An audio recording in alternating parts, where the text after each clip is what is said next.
got a day job, don't quit just yet. You know, everybody goes, oh, I want to be like Scott, I want to do 20 deals a month. Yeah, maybe you're not cut out to do that. Maybe you're cut out to just be an investor who does a deal a year or 2 deals a year or 3 deals a year. And that's fine. You can do awesome in this business just doing things like that. And you don't want people to go out and quit their job and go, I'm going to do this full time. That's hard to do. But it doesn't mean you can't start investing today. But I'm going to walk away with one last thing here that, there's one of the big teachers here in DFW years and his philosophy was, guys, you don't have to go out and do 20 deals a year or 30. You can. And this is way before even sub 2. But if you buy one house a year, even at full market value, and you go to a bank and you borrow money, you put 20% down, let's say, to get a loan at that bank, and you learn how to sell the back end with creative finance, with a wraparound mortgage.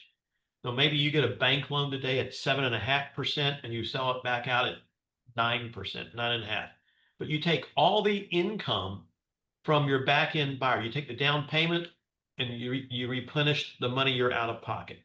You take the income and you apply it to your debt to accelerate it. Okay, great. Well, a year or two, you go do it again, right? Same thing. But now you take the income from house 2 and you apply it to house 1. Year 3, the same thing. Apply the house 1. Well, eventually, you're going to pay house 1 off really quick, right? Pretty simple math.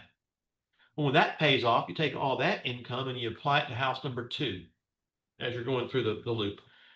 You do that for 10 years. You have 10 houses after 10 years, or 10 mortgages you're holding. But now you're hyper accelerating through proper financial management. If you do it that way, where you don't live on that money, you don't put it in your pocket all the time, you have that day job.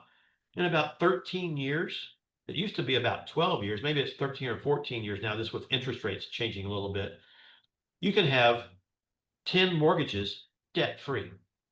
So if those mortgages were originally, let's say, $200,000 mortgages, after 10 years, okay, do you have 20 million? No, you probably have what, 17 million or 1.7 million of mortgages debt-free that are paying you something around 15, 16, 17,000 a month in debt-free income for the next 15 years. That is where everybody wants to be.